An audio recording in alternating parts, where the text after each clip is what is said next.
بسم الله. السلام عليكم ورحمة الله وبركاته.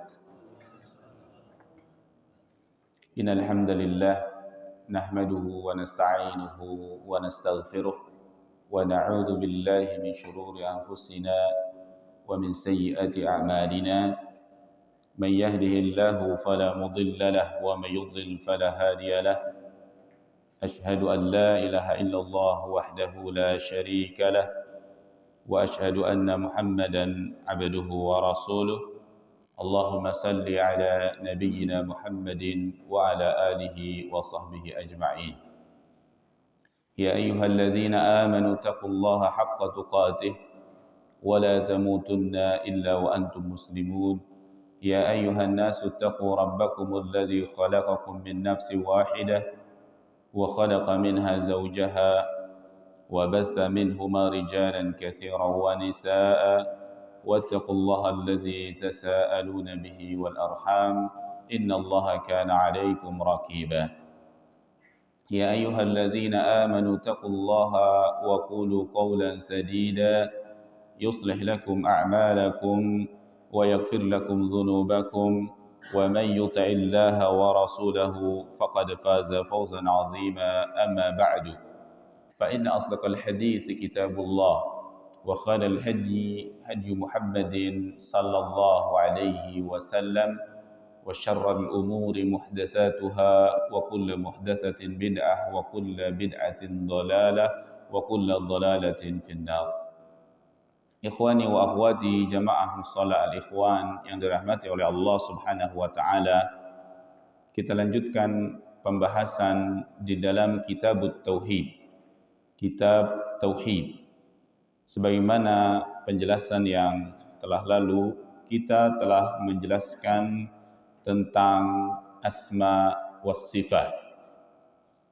Di antara konsekuensi daripada tauhid, kita beriman terhadap asma, nama-nama dan sifat Allah.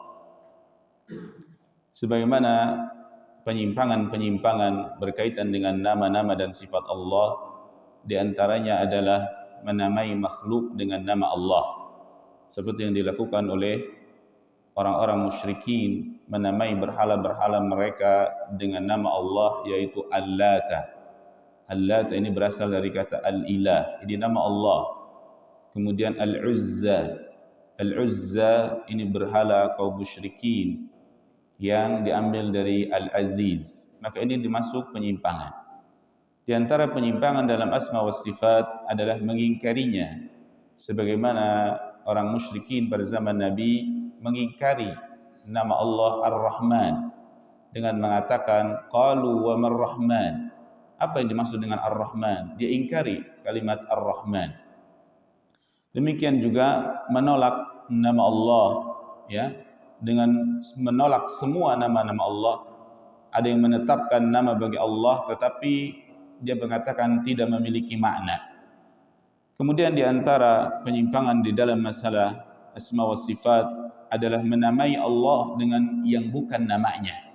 Dan ahli sunnah wal jamaah menamai Allah dengan apa yang dia namai, ya, sebagaimana yang ada di dalam Al-Quran dan ada di dalam As-Sunnah.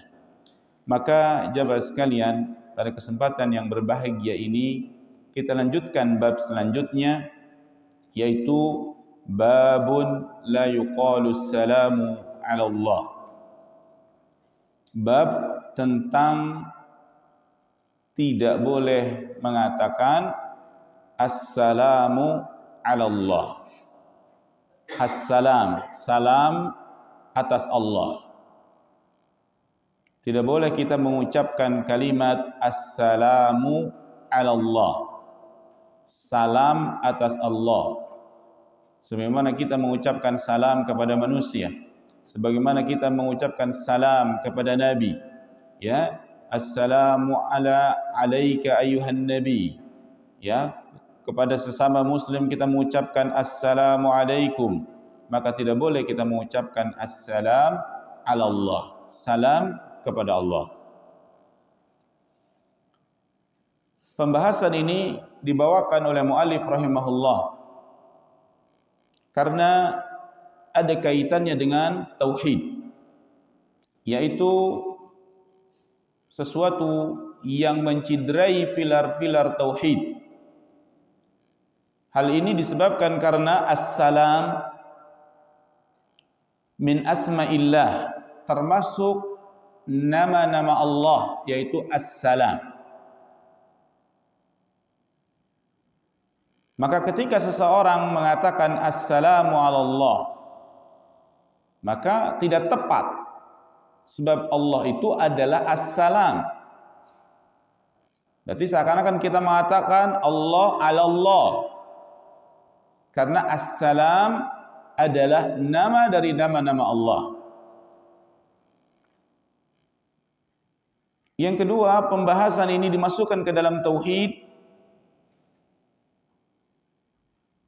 Penyimpangan di dalam masalah tauhid, bahwasanya as-salam memiliki makna doa. Doa yang kita tujukan kepada orang yang kita ingin berikan salam kepadanya dengan keselamatan. Maka dengan mengucapkan assalam ala Allah, berarti kita mendoakan Allah. Dan Allah tidak butuh didoakan, karena Dia tidak butuh kepada sesuatu. Bahkan sesuatu itulah yang butuh kepada Allah Subhanahu wa ta'ala. Bahkan Allah itu sendiri adalah tempat berdoa, dan Allah tidak didoakan. Karena bahwasanya doa itu untuk makhluk. Seseorang mendoakan makhluk. Adapun Allah Jalla wa ala fa innahu ghaniyun, Dia maha kaya, la yahtaju ila syai', tidak membutuhkan kepada sesuatu. Maka konsekuensi mengatakan assalamu ala Allah, disinilah letak cideranya ketauhidan seseorang muslim. Dia mengatakan berarti seakan-akan mendoakan Allah. Maka disinilah mendoakan Allah berarti menganggap Allah itu kurang, memiliki sifat kurang, karena perlu didoakan. Poin inilah kenapa muallif rahimahullah memasukkan permasalahan ini di dalam bab tauhid. Karena hal ini akan menciderai kesempurnaan daripada tauhid kita. Maka jamaah sekalian, orang yang mengatakan kalimat assalamu ala Allah, setidaknya ada makna yang mungkin pada kalimat tersebut. Kemungkinan yang pertama, seakan-akan dia mendoakan Allah dengan kalimat assalamu ala Allah, keselamatan atas Allah. Kalau keselamatan atas Nabi Muhammad, maka ini boleh. Keselamatan atas makhluk, boleh. Tapi tidak boleh kita mengatakan assalamu ala Allah, seakan-akan mendoakan Allah. Allah butuh doa, seakan-akan demikian. Ini konsekuensi dari perkataan assalamu ala Allah. Padahal Allah adalah tempat kita berdoa. Kemungkinan yang kedua, seakan-akan Allah bisa ditimpa ketidakselamatan. Kok dikatakan assalamu ala Allah? Adapun manusia bisa saja tidak selamat, maka didoakan dengan assalamu alaikum. Adapun bagi Allah, dengan mengatakan assalamu ala Allah, seakan-akan Allah itu bisa ditimpa dengan ketidakselamatan, dan ini justru menciderai kesempurnaan tauhid.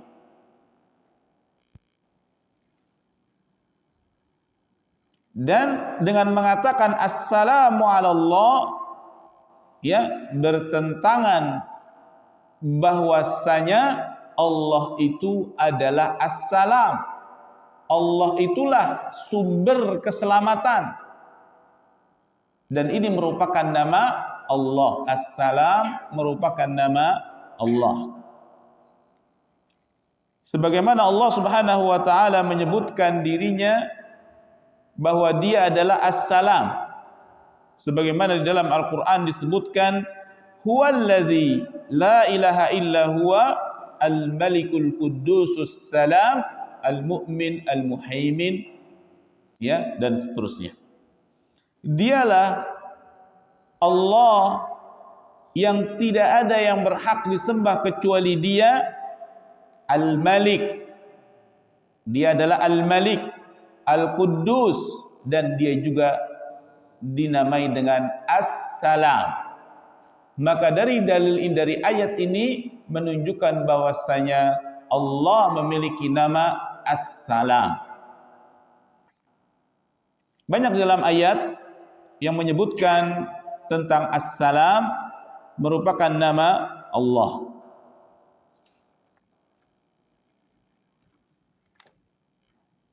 Kemudian mu'allif rahimahullah membawakan alasan kenapa tidak boleh mengatakan Assalamu ala Allah. Disebutkan oleh beliau, wa fis sahih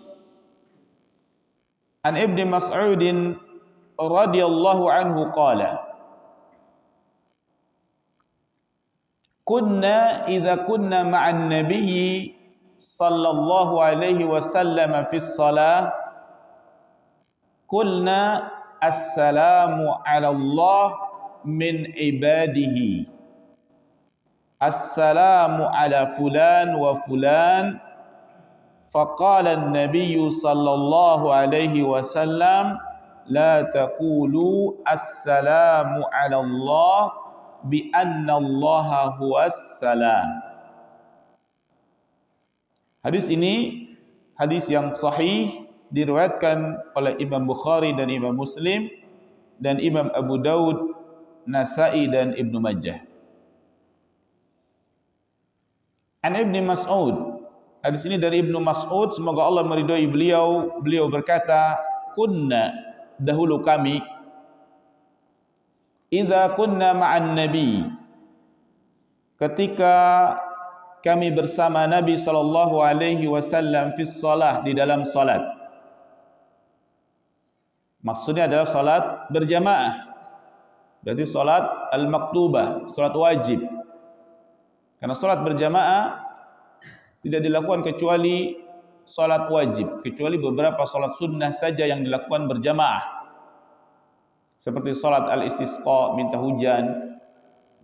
Adapun selebihnya salat sunnah dilakukan di rumah, tidak berjamaah.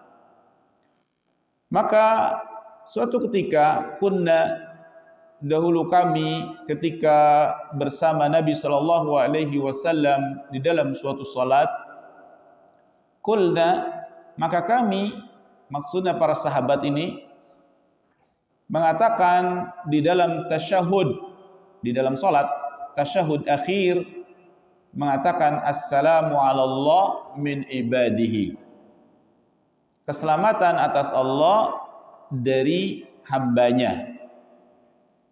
Assalamu ala fulan wa fulan. Bahkan dia mengucapkan salam para sahabat kepada fulan dan fulan.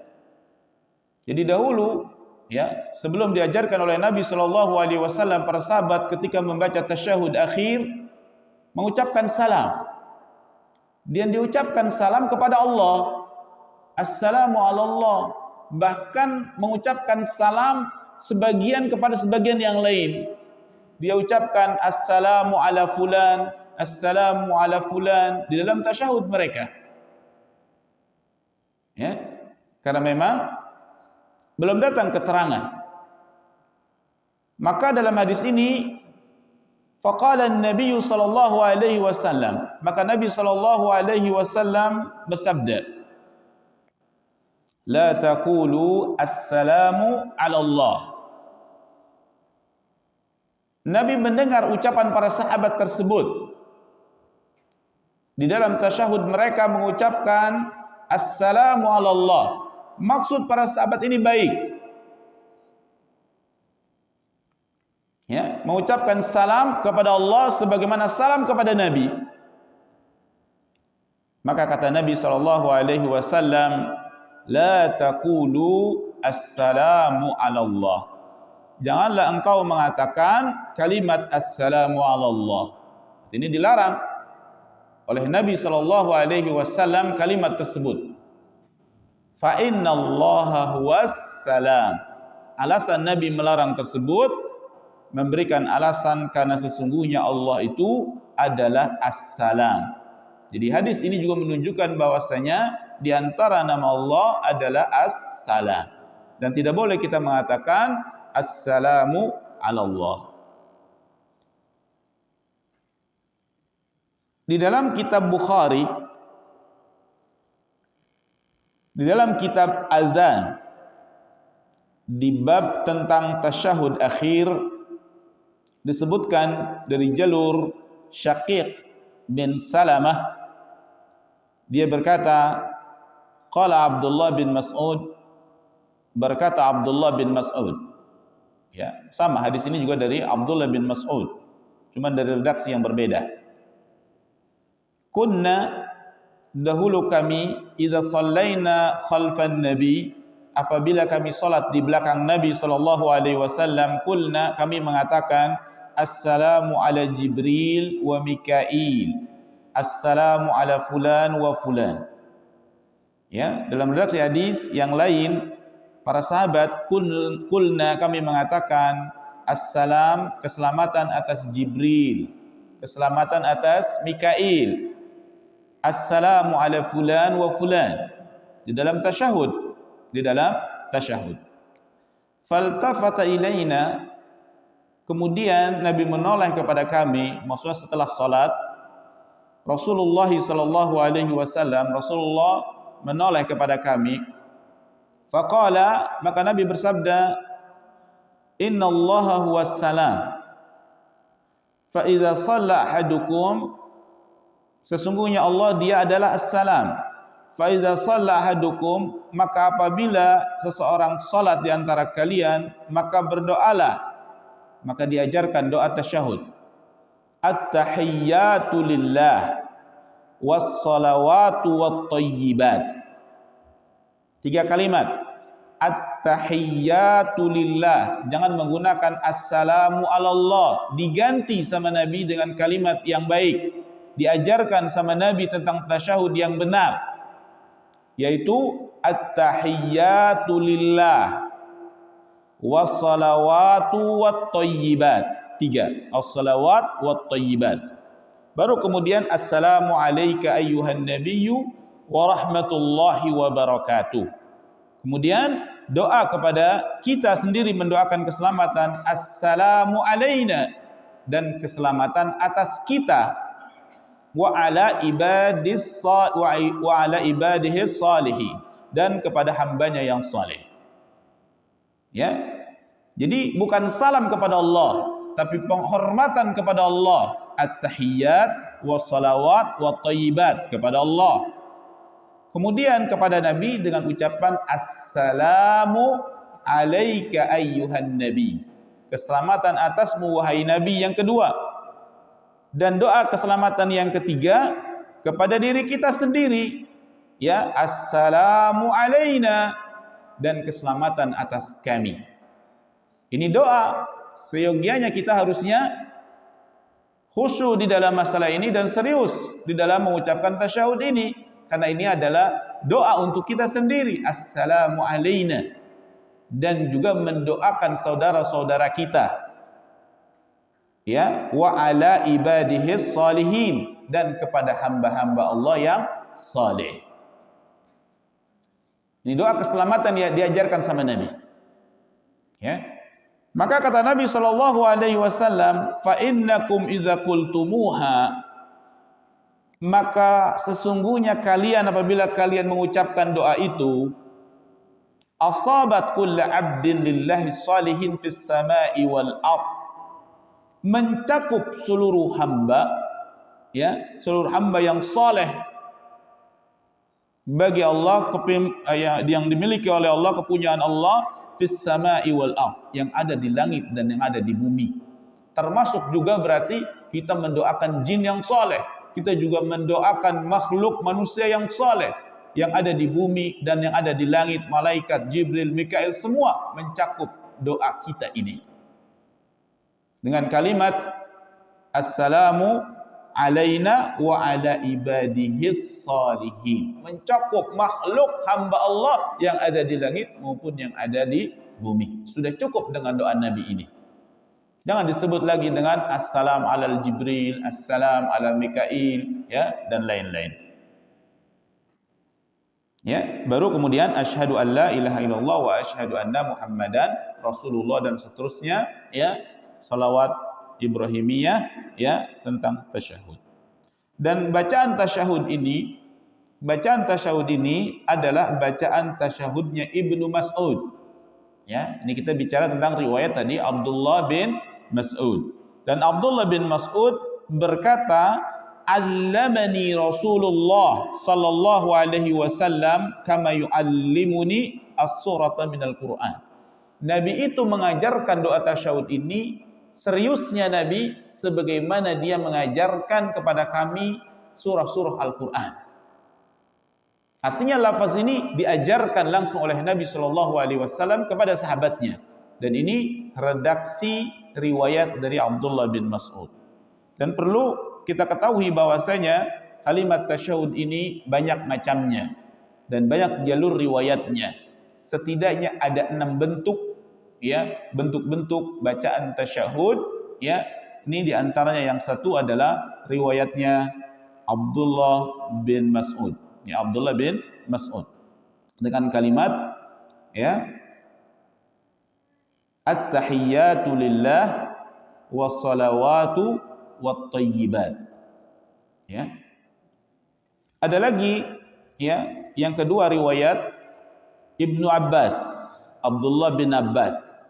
Kalau yang tadi riwayat Abdullah bin Mas'ud, ini tasyahudnya Abdullah bin Abbas, ya. Riwayat dia mengatakan at-tahiyyatul mubarakatus salawatut thayyibatu lillah. Ya, mungkin ada yang baca ini, boleh, karena memang ini adalah, ya, riwayat tasyahudnya Abdullah bin Abbas. At-tahiyyatul mubarakatus salawatut thayyibat. Ada berapa? Ada 4. At-tahiyyat, at-tahiyyat ini artinya penghormatan. Al-mubarakatus, al-mubarak, keberkahan. As-salawat, ya, salawat, at-thayyibat, 4. Adapun yang tadi cuma 3. At-tahiyyatu lillah wassalawatu wat-thayyibat. Baru assalamu ala an-nabi. Kemudian yang ketiga, tasyahudnya Ibnu Umar. Ya, ada tasyahud Abdullah bin Umar. Tasyahud Ibnu Umar, ya, sama dengan tasyahudnya Abdullah bin Mas'ud, yaitu dia mengatakan at-tahiyyatu lillah wassalawatu wattayyibat. Cuma bedanya ketika mengatakan asyhadu alla ilaha illallah, dia tambahkan dengan wahdahu la syarikalah. Jadi boleh asyhadu alla ilaha illallah ditambahkan wahdahu la syarikalah, baru wa asyhadu anna Muhammadan abduhu wa rasuluh. Ini redaksi tasyahudnya Abdullah bin Umar. Yang keempat, saya mau sampaikan di sini biar kita tidak saling menuduh ini salah ini benar, ya. Yang keempat, riwayat tasyahud Abu Musa al-Ash'ari. Abu Musa al-Ash'ari, ya, tasyahudnya at-tahiyyatut thayyibatus salawatu lillah. Sama, cuma lillahnya di terakhir. Ya, kalau yang Abdullah bin Mas'ud yang pertama at-tahiyyatu lillah wassalawatu wattayyibat. Adapun, ya, Abu Musa al-Asy'ari at-tahiyyatut thayyibatus salawatu lillah. Ini redaksi yang keempat. Redaksi yang kelima, tasyahudnya Umar bin Khattab. Umar bin Khattab tasyahudnya berbeda lagi. Yang diajarkan sama Nabi, riwayatnya at-tahiyyatu lillah, az-zakiyatu lillah, at-thayyibatu lillah. Jadi ada kalimat az-zakiyat. Ini boleh ya, at-tahiyatu lillah, az-zakiyatu lillah, at-thayyibatu lillah. Ini adalah redaksinya Umar bin Khattab. Yang terakhir redaksinya Aisyah. Redaksinya Aisyah dalam riwayat dia mengatakan at-tahiyyatut thayyibatus salawatuz zakiyat. Ada 4. At-tahiyyat, at-thayyibat, as-salawat, az-zakiyat. Silakan ya dibaca kesemuanya hadis yang sahih sebagaimana ya dibawakan oleh Syekh Albani rahimahullah dalam kitab Sifat Salat Nabi. Ya, ini menunjukkan bahwasanya tasyahud ini diajarkan oleh Nabi SAW karena ada sahabat yang mengatakan assalamu ala Allah, keselamatan atas Allah, maka diganti larangan tersebut dengan doa yang baik dari Nabi SAW, yaitu at-tahiyatu lillah wassalawatu wattayyibat. Kemudian jamaah sekalian, dari hadis ini kita bisa mengambil beberapa fawaid atau faidah. Yang pertama, hadis ini menunjukkan kepada kita larangan, dan larangan di sini sampai kepada haram. Maka tahrim qauli assalamu ala Allah. Haram hukumnya mengatakan kalimat assalamu ala Allah, berdoa dengan assalamu ala Allah. Dan sahabat ini mengucapkan ini tujuannya baik. Tujuannya baik, ya. Tetapi tujuan yang baik saja di dalam beragama tentulah tidak benar, ya, kecuali mengikuti petunjuk dari Rasulullah sallallahu alaihi wasallam. Dan Nabi sallallahu alaihi wasallam menegur, dan di antara sifat Nabi adalah Nabi tidak membiarkan kemungkaran. Nabi tidak membiarkan kemungkaran. Setiap kemungkaran yang ada dan diketahui oleh Nabi pasti diingkari oleh Nabi sallallahu alaihi wasallam. Maka tidak boleh mengucapkan assalamu ala Allah, karena Nabi mengatakan fa innallaha huwa assalam, karena sesungguhnya Allah dialah assalam, maka tidak perlu didoakan dengan assalamu ala Allah.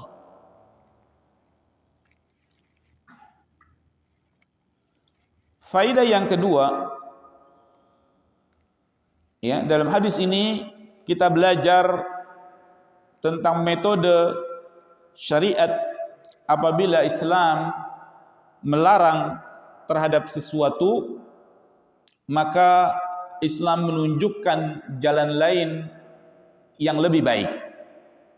Seperti tadi perkataan tidak bolehnya kita mengucapkan assalamu ala Allah, maka syariat ini memberikan solusi apa berarti yang baik. Maka Nabi mengajarkan at-tahiyatu lillah wassalawatu wattayyibat. Ya, kemudian diucapkan salam kepada Nabi, diajarkan assalamu ala nabi, ya. Kemudian assalamu alaina dan assalamu ala ibadihis salihin. Ya, ucapkan salam kepada Nabi, ucapkan salam kepada diri kita, dan ucapkan salam kepada saudara-saudara kita dari hamba yang saleh. Maka faedah yang ketiga dari hadis ini jelas bahwasanya assalam termasuk nama Allah, yaitu assalam. Sebagaimana kita berdoa ketika selesai salat, ya, dengan ucapan Allahumma anta salam, antas salam, ya Allah engkau adalah assalam. Berarti assalam adalah nama Allah. Maka boleh kita menamai anak dengan Abdus Salam, hambanya Allah, karena assalam adalah Allah. Kita yakini dan kita tetapkan bahwasanya assalam merupakan nama Allah. Kemudian yang keempat, dari hadis ini kita mengambil fawaid bolehnya kita berdoa untuk makhluk di dalam salat. Ya, dalam salat ini isinya doa dan zikir. Maka secara bahasa as-shalah maknanya adalah doa. Karena di dalam salat penuh dengan doa. Maka sebenarnya setelah salat tidak perlu lagi berdoa. Mau doa apa kita setelah salat? Orang semua doa ada di salat kok. Ya, doa keselamatan, doa ampun, ya. Kecuali doa masalah. Doa masalah kita ucapkan, kita panjatkan kepada Allah ketika kita punya masalah, dan setiap masalah orang berbeda-beda. Maka yang maksud doa ibadah sudah ada lengkap. Cukupkan diri dengan apa yang diajarkan oleh Rasulullah sallallahu alaihi wasallam di dalam salat. Maka boleh kita mendoakan makhluk seperti tadi, assalam, keselamatan atas Nabi, keselamatan atas diri kita sendiri, alaina, ya, assalamu ala ibadihi as-salihin, kepada hamba-hambanya yang saleh. Ini doa kepada sama makhluk. Ya, kemudian di dalam hadis ini juga kita mengambil pelajaran bahwasanya, ya, Nabi SAW mengajarkan orang yang tidak tahu. Ini adalah budaya Islam, ya, ta'limul jahil, ta'lim, ya, pengajaran, mengajarkan, mengarahkan, membimbing dan mendidik umat dari kebodohan. Karena bodoh atau kebodohan, ketidaktahuan merupakan musuh Islam, merupakan musuh Islam, ya, dan doa-doa para nabi, ya, sebagaimana Nabi Musa juga berlindung daripada kebodohan. Ya, qala inni a'udzu billahi an akuna minal jahilin. Aku berlindung kepada Allah daripada aku dijadiin orang-orang yang bodoh. Ya. Dan Nabi mengatakan dalam Al-Qur'an dengan tegas, wala takunanna minal jahilin. Janganlah engkau menjadi orang-orang yang jahil, tidak mengetahui hukum syariat. Maka kebalikannya, ya, orang yang jahil ini harus dikasih obat. Obatnya adalah ta'lim, belajar, mengajar. Jika tidak ada ta'lim di tengah-tengah kaum muslimin, maka kejahilan akan semakin merajalela. Dan banyak anjuran untuk kita belajar dan belajar tentang agama ini. Dan Nabi SAW selalu meminta apa? Meminta ilmu. Ya, Allahumma inni as'aluka ilman nafi'a wa rizqan thayyiban wa amalan mutaqabbal. Setiap hari Nabi meminta ini. Kenapa? Karena memang kebodohan sangat tercela.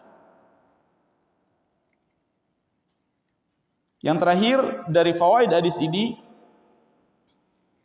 yaitu menggabungkan hukum dengan alasan. Menggabungkan hukum dengan alasan. Maksudnya, kenapa Nabi melarang ini? Karena ada alasan ini. Sehingga manusia itu, ya, tidak bertanya-tanya kenapa kok dilarang. Maka Nabi dalam hadis ini sangat baik metodenya, ya. Nabi mengatakan jangan engkau katakan assalamu alallah. Tentu pertanyaan kita dalam hati kenapa? Maka Nabi menjawab ilatnya, sebabnya dilarang tersebut, fa innallaha huwa assalam. Karena sesungguhnya Dia Allah adalah assalam.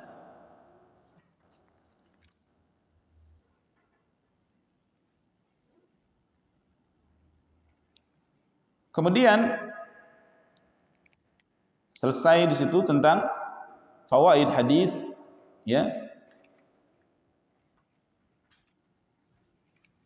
Saya ingin jelaskan tentang assalam, maknanya yang merupakan nama dari nama Allah. Disebutkan oleh para ulama makna assalam itu sendiri sebagai nama Allah memiliki dua makna. Ketika Allah dikatakan assalam, ya, makna yang pertama maksudnya adalah Allah itu as-salim minan naqais wal uyub. Allah itu selamat daripada naqais, kekurangan-kekurangan dan aib-aib. Jadi maksud dengan assalam, Allah itu selamat daripada sifat-sifat kekurangan dan sifat-sifat aib, sifat-sifat buruk yang melekat pada zatnya pada sifatnya maupun pada perbuatan Allah. Allah itu suci daripada aib dan cacat, maka diantara maknanya adalah as-salam. Allah selamat dari sifat-sifat aib dari sisi zat. Ya, Allah berbilang, maka ini aib bagi Allah. Allah punya anak, zatnya, maka ini aib bagi Allah, kekurangan bagi Allah, maka Allah itu as-salam daripada itu. Ya. Kemudian Allah selamat daripada sifatnya, ya. Tidak mungkin Allah itu ngantuk, Allah itu lemah. Ini sifat-sifat seperti ini, ya, tidak ada bagi Allah. Tidak ada bagi Allah, maka makna itu terkandung di dalamnya dengan nama as-salam. Ketika kita mengatakan Allah as-salam, maka Allah, ya, suci, selamat daripada sifat-sifat aib tersebut. Ini makna yang pertama, bahwasanya Allah suci, selamat daripada sifat aib, ya, sifat buruk, ya, atau sifat kekurangan. Yang kedua, makna as-salam yang disebutkan oleh para ulama, termasuk nama dan sifat Allah adalah al-musallimu li ghairi, yang memberikan keselamatan bagi orang lain, bagi makhluk lain, bagi makhluk, bagi zat yang lain. Allah ini memiliki makna as-salam, bahwasanya dia ada sumber keselamatan, bahwasanya Allah lah yang memberikan keselamatan kepada selainnya, pada hambanya tentunya. Ya, sebagaimana salam juga memiliki makna doa, wassalamun alal mursalin, dan keselamatan atas para nabi, para rasul. Salamun ala Musa wa Harun. Ya, banyak ayat lain. Salamun ala Ilyasin.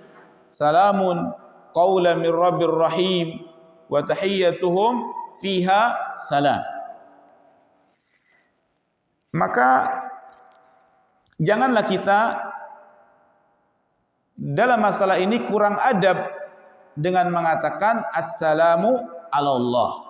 Maka dari sini kita mengetahui kalimat assalamu ala Allah merupakan sifat yang kurang adab. Sifat yang kurang adab. Beradab, kita harus beradab kepada Allah. Bukan hanya beradab kepada sesama makhluk. Ya. Maka kalimat ini menunjukkan bahwa kita kurang adab. Karena memang assalam merupakan nama Allah. Adapun para sahabat, dikisahkan istri Nabi SAW yang bernama Khadijah, ketika Jibril datang kepada Nabi SAW dan Jibril menyampaikan salam, ya, bahwasanya Allah memberi salam kepada Khadijah. Jadi Khadijah pernah diberikan salam melalui Jibril dari Allah. Ya. Enggak tanggung-tanggung, bukan gubernur yang ngasih salam, bukan anggota dewan yang ngasih salam ke kita, ya, atau ke Khadijah, tapi Khadijah dikasih salam dari Allah. Tapi lihat bagaimana adabnya Khadijah, lurusnya akidah Khadijah.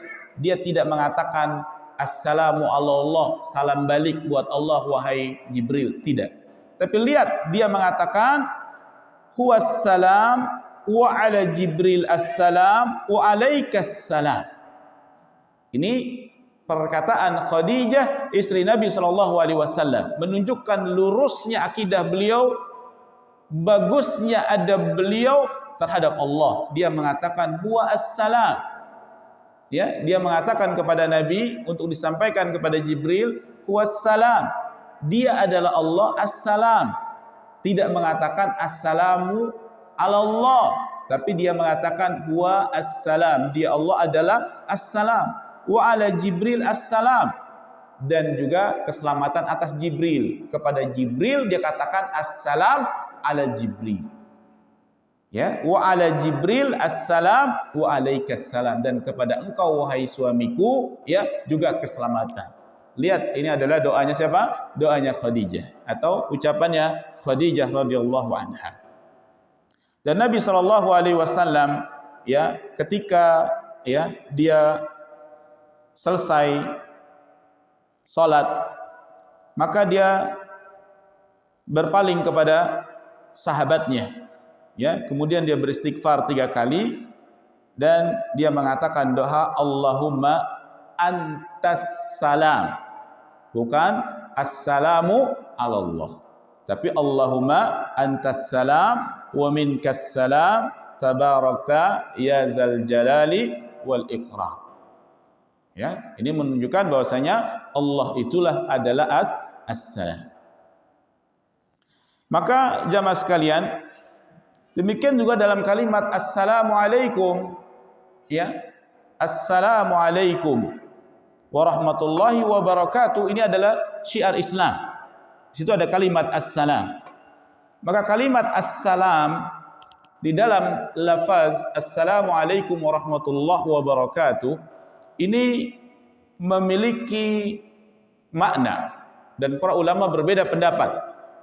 Ya, pendapat yang pertama tentang lafaz assalam di dalam kalimat assalamu alaikum, ya, ucapan tahniah, ucapan syiar Islam. Pendapat yang pertama bahwasanya assalam di situ adalah nama Allah. Assalam di situ adalah nama Allah. Maksudnya adalah, ya, ketika kita mengucapkan assalamualaikum, kalian mendapatkan keberkahan dari nama Allah.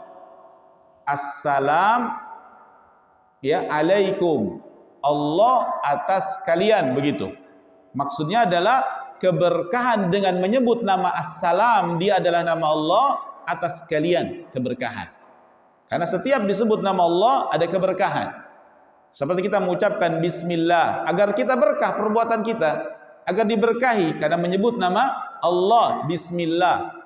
Nah, ini assalam, nama Allah. Maka ketika dikatakan assalamu alaika, assalam, nama Allah assalam atasmu, berarti ada keberkahan di dalam engkau. Ini pendapat yang pertama, ya, bahwasanya assalam di situ adalah maksudnya nama Allah assalam.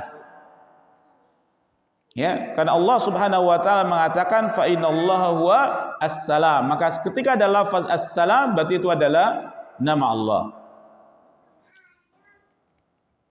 Ulama yang mengatakan demikian, dalil yang lain yaitu kisah sahabat yang mengucapkan salam kepada Nabi. Jadi sahabat pernah mengucapkan salam kepada Nabi sallallahu alaihi wasallam sedangkan Nabi dalam berhadas. Nabi dalam berhadas. Dan Nabi tidak menjawab salam sahabat tersebut. Kemudian Nabi bertayamum. Nabi bertayamum, ketika selesai bertayamum, baru Nabi mengatakan waalaikum assalam, waalaikumussalam. Ketika ditanya tentang hal ini, maka beliau mengatakan karihtu an azkurallaha biduni tuhrin. Aku tidak suka, ya, aku benci menyebut nama Allah tanpa bersuci. Ini menjadi dalil bahwasanya assalam adalah nama Allah. Ya, assalamu alaika. Ini pendapat yang pertama tentang makna assalam yang ada di lafaz assalamu alaikum. Pendapat yang kedua tentang makna assalam yang ada di dalam lafaz assalamu alaikum, pendapat yang kedua adalah maknanya doa keselamatan. Ya, doa keselamatan sebagaimana dalam Al-Qur'an salamun alal mursalin, keselamatan atas para rasul, salamun ala Musa wa Harun, ya, keselamatan atas Musa dan Harun dan lain-lainnya. Ya. Dan ini bukan nama Allah. Ini bukan nama Allah. Jadi assalamu alaikum, assalam di sini bukan nama Allah. Ini pendapat yang kedua. Karena apa? Karena mereka memberikan penjelasan ini karena ada dalil dengan alasan karena datang dalam nas yang lain, ya, assalam ini dalam bentuk nakirah. Nakirah ini tidak ada alif lamnya. Padahal nama Allah itu harus ma'rifah. Ya, nama Allah itu harus ma'rifah di dalam Al-Qur'an. Ma'rifah itu pelajaran ilmu nahu, ya. Di antara ma'rifat adalah bentuknya adanya alif lam. Nama Allah dalam Al-Qur'an itu disebut nama Allah jika ada alif lamnya. Jika tidak ada alif lamnya, maka ini hanya khobar saja, bukan menjadi nama Allah. Seperti assalam, ada kalimat salam, ya, kalimat salam tidak menggunakan alif lam, berarti menunjukkan bahwasanya assalam bukan nama Allah. Seperti kalimat innallaha thayyibun, innallaha jamilun, Allah itu adalah baik, Allah itu adalah indah. Pertanyaannya, apakah nama Allah itu thayyib? Apakah nama Allah adalah jamil? Maka kata para ulama, tidak. Kenapa? Karena disebutkan dalam Al-Quran dalam bentuk nakirah, bukan dalam bentuk ma'rifah. Adapun jika itu merupakan nama Allah, maka datang redaksi dalam Al-Quran dalam bentuk ma'rifah, seperti Al-Quddus, As-Salam, Al-Mu'min, Al-Muhaimin, Al-Aziz, ya, dan seterusnya. Ini alasan yang pertama. Alasan yang pertama, bahwasanya Assalamualaikum ini bukan nama Allah, melainkan itu adalah doa. Alasan yang kedua, ini alasan yang kedua dari pendapat yang kedua. Kalimat berikut dalam lafaz assalam, kalau kita lanjutkan assalamualaikum, lanjutannya adalah warahmatullah wabarakatuh. Kalimat rahmah dan barakah, ya, itu merupakan rangkaian doa, bukan nama Allah.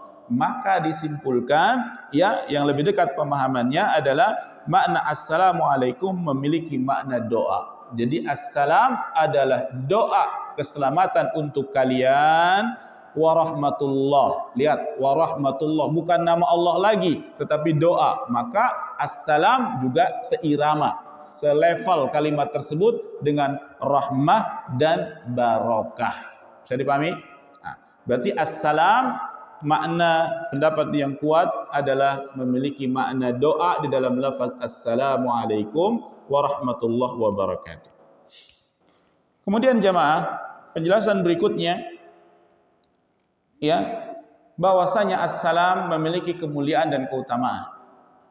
Maka kita disuruh menciarkan kalimat assalam dengan assalamualaikum, kalimat syiar, dan ini merupakan syiar Islam.